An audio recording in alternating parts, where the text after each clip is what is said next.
How to cancel Lyft Pink membership. If you have been using the Lyft application and wondering on how to cancel the Lyft Pink membership, don't worry. In this video, I will show you how to do it. So let's get started.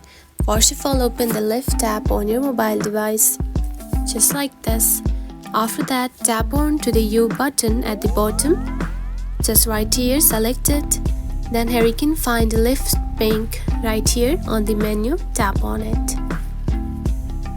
For now you can see I haven't subscribed, so it is showing just like this. And if you have subscribed, you need to tap on to manage plan. And after tapping on it, simply choose cancel membership and follow the on-screen instructions to confirm. And after that, your membership will be cancelled.